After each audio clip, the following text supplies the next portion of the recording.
soso. Tokomi wapi.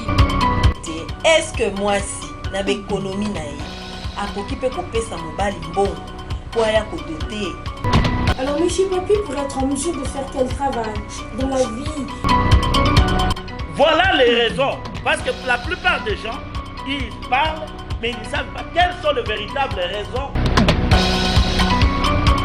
Voilà tout pour les sommaires. Mesdames, messieurs, bienvenue à cette revue de presse. La rentrée parlementaire, l'extension du délai pour l'élection présidentielle, ce sont là les sujets qui défraient la chronique en République démocratique du Congo. Et pour en parler, je reçois sur ces plateaux l'honorable Alain Baya, qui est de l'Union pour la Nation congolaise, UNC en sigle, parti cher à Vital Kamerhe. Il est également membre de la dynamique de l'opposition. Mesdames, messieurs, chers internautes, bienvenue à notre émission Questions d'actualité. Bonjour, honorable Alain Baya. Bonjour, mademoiselle. Très heureuse de vous avoir sur ces plateaux de discours qui se contredisent. Obamina-Kou tient à la tenue du dialogue, quelle que soit la forme et les termes. Mais par contre, Léon Kengo Adondo tient au respect de la Constitution, deux discours diamétralement opposés. Comment réagissez-vous? Oui, cela nous a beaucoup surpris de voir que deux chambres ne parlent pas le même langage. Au moment où toute la nation congolaise est en train de parler du respect de la Constitution et qu'on remarque que la Chambre basse, elle est en train, c'est vraiment un va-t-en-guerre en la personne du président de l'Assemblée, un véritable jusqu'au boutiste qui veut casser carrément la baraque. Et pour lui, quelle que soit la forme, quel que soit le temps et le moment, il faut qu'il y ait un dialogue. Et de ces dialogues, ils vont prendre les décisions qu'ils vont traduire en loi, d'après lui, au niveau du Parlement. Donc je ne sais pas si vraiment le président de l'Assemblée a voulu, a dit ce qu'il a dit, il va le respecter, ou s'il a voulu tout simplement satisfaire une partie de sa classe politique. Merci Alain Baya. Est-ce que la majorité conditionne, vous le savez bien que la majorité conditionne la tenue des élections au dialogue. Alors vous refusez d'y prendre part. Alors qu'adviendrait-il si le dialogue se tenait sans vous? De toutes les manières, nous avons déjà dit non au dialogue. Et les raisons qui nous poussent à dire non au dialogue sont réelles et véritables. Pour nous, le dialogue aujourd'hui est inopportun et sans objet. Nous devons nécessairement aller aux élections. Ce qui nous intéresse, c'est qu'on se mette autour d'une table avec la CENI et la majorité, nous de l'opposition, pour que nous puissions définir le calendrier électoral de manière consensuelle et qu'on aille aux élections. Mais au lieu qu'on le fasse, voilà qu'on est en train de perdre le temps. Depuis 6 mois, on parle de ces dialogues qui n'arrivent pas. Et le temps est en train de s'écouler. Et bientôt, nous allons arriver au mois d'avril. Ceci, c'est pour qu'on puisse nous dire qu'il est impossible maintenant d'enrôler les nouveaux majeurs. Il est impossible de faire ceci ou cela. C'est ce temps qu'ils veulent gagner, justement, qui risque de le tourner contre eux. Parce que, sincèrement, je crois qu'ils sont du mauvais côté. Mais, honorable Alain Baya, la majorité pense que c'est vous qui êtes en train de bloquer la machine électorale. Parce que Kabila a tendu la main à tout le monde. Kabila souhaite que tout le monde se mette ensemble afin de parler des sujets qui fâchent et de trouver des solutions pour la sauvegarde de la paix dans la nation. Alors pourquoi ces refus catégoriques de la part de l'opposition? Et parce que la machine électorale en souffre aussi. C'est une perte de temps. Vous êtes toujours catégorique. Depuis les débuts, vous avez toujours dit non. On vous propose ça, vous vous contredisez. On vous propose ça, il y a toujours de contre-attaques. Finalement, que voulez-vous? Non, vous semblez nous faire un procès d'intention qui n'en est pas un. Nous, on ne refuse pas pour refuser, c'est parce que nous avons raison. De toutes les manières, à quoi servira le dialogue avec quelqu'un quand on sait qu'en 2006, nous sommes allés aux élections sans dialogue? En 2011, nous sommes allés aux élections sans dialogue. Et pourquoi aujourd'hui doit-on aller au dialogue avec quelqu'un qui est fin mandat? À quoi servira ce dialogue? Parce qu'en principe, d'après la Constitution, Kabila ne peut pas avoir un 3e mandat, il ne peut pas être un candidat, il ne peut pas se présenter. Mais alors, pourquoi cherche-t-il le dialogue? Donc nous avons compris, ce n'est pas que c'est un procès d'intention qu'on lui colle, mais nous avons bien compris que ce qu'il veut, c'est qu'on puisse sortir de ces dialogues avec un accord politique qui va mettre la Constitution entre parenthèses pour qu'on puisse faire une transition. A-t-on besoin d'une transition aujourd'hui? Pour faire quoi avec lui encore? C'est ça le vrai problème. Nous nous disons, il a fait son temps, qu'il plie ses bagages et qu'il reste sénateur à vie. Et voilà. Alors, Alain Baya, la CENI estime que les contraintes techniques empêchent la tenue des élections ou de l'élection présidentielle dans les délais. Et Corneille en prévoit déjà à saisir la Cour constitutionnelle en vue de l'extension du délai de la tenue de l'élection. Est-ce une vérité choquante que vous recevez? C'est vraiment malheureux de la part de la CENI de faire ces jeux qu'il est en train de faire. Parce qu'il prouve nécessairement qu'elle n'est pas neutre et reste le bras séculier du pouvoir. Parce qu'il n'est pas de la compétence de la CENI de pouvoir juger ceci ou cela. Nous avons demandé à la CENI de faire un calendrier. La CENI conditionne la mise en place du calendrier par le dialogue. Est-ce que c'est de la compétence de la CENI? Est-ce que c'est un problème de la CENI? La CENI doit sortir le calendrier et demander au gouvernement de mettre le moyen à disposition pour qu'elle puisse aller de l'avant. La CENI n'a rien à voir avec le dialogue. Mais pourquoi elle traîne à faire le calendrier? Plus elle traîne, plus on perd le temps et plus les choses se compliquent et vont se compliquer.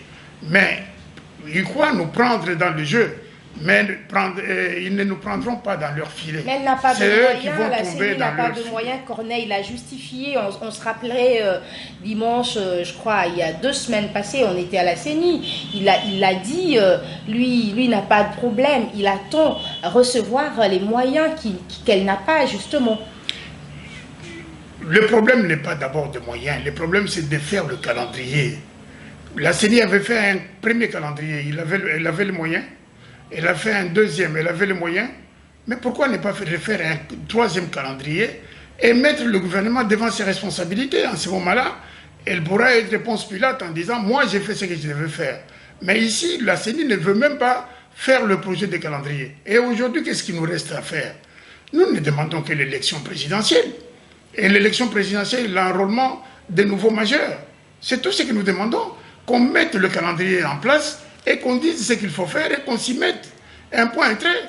Nous voulons que le calendrier soit publié et que le gouvernement soit pris à défaut en ne mettant pas les moyens à disposition de la CENI.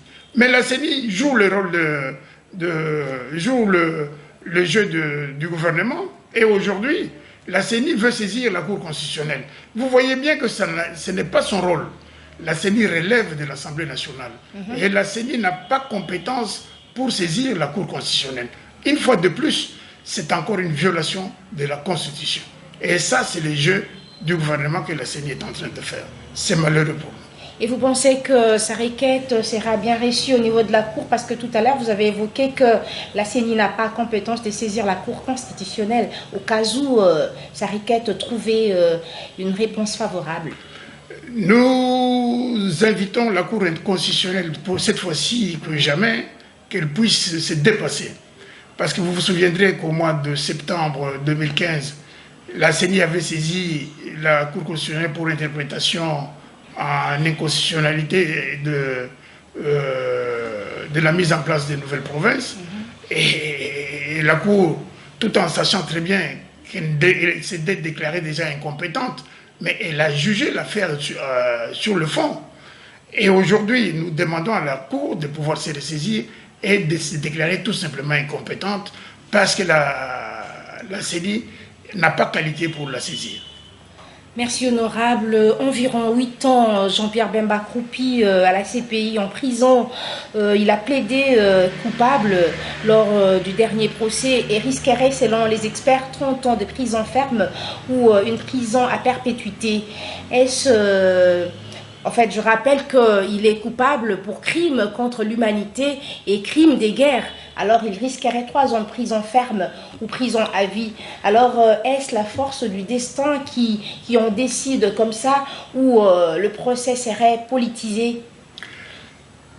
Nous le regrettons en même temps, c'est un constat.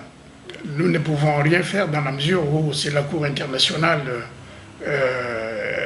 qui a déterminé les charges. Mais nous croyons sincèrement que les avocats de Jean-Pierre Mbemba vont leur interjeter appel et qu'on pourra revoir ces charges-là à un autre niveau.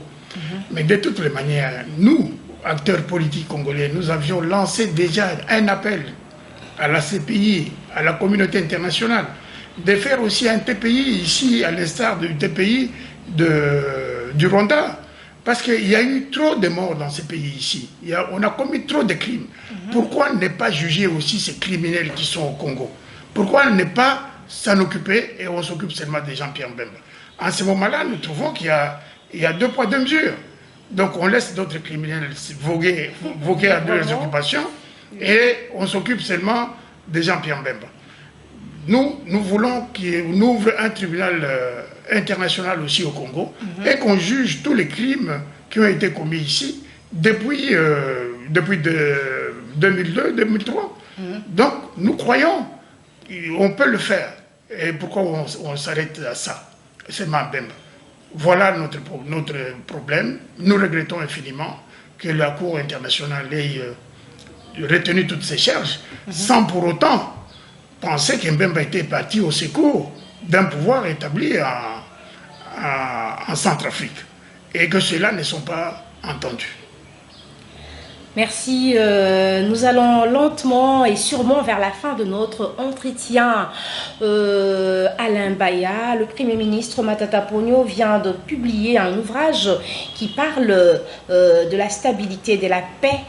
Est-ce opportun au moment où le pays traverse un moment de tumulte, un moment de trouble? Est-ce important de publier un livre au lieu de parler plutôt de choses qui sont prioritaires? Le Premier ministre vraiment a du temps à perdre. Parce que vous savez qu'il a un problème au niveau de l'université de Kinshasa, où on lui a décerné un diplôme alors qu'il ne fallait pas le faire parce que la procédure n'avait pas été suivie. Cela a déferlé dans la chronique ici, dans la presse. Et aujourd'hui, il s'élance à parler dans son livre de l'économie, alors que nous voyons qu'au pays, l'économie ne marche pas du tout, et que nous sommes dans le creux pratiquement de la vague. Mais de quoi parle-t-il dans son livre, sinon de bons rêves? Mais il parle de la stabilité politique, économique, tout ça. Est-ce que sur la vie quotidienne, ça n'influe pas, ça n'a pas de retombées? Vous estimez qu'il y a une stabilité politique dans ce pays?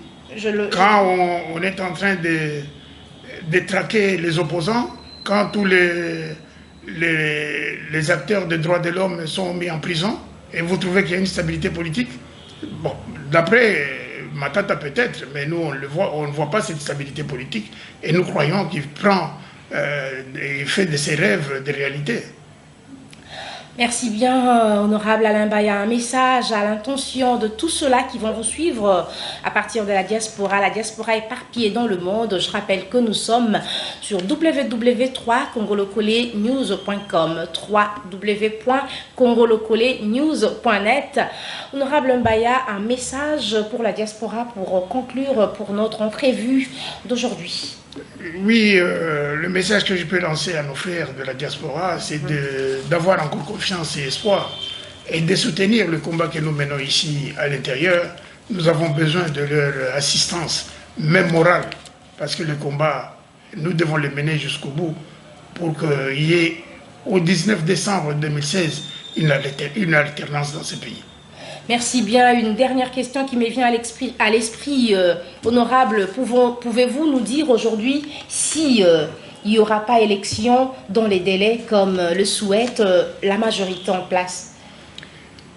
Pour nous de l'opposition, il n'y a aucun doute, il y aura élection.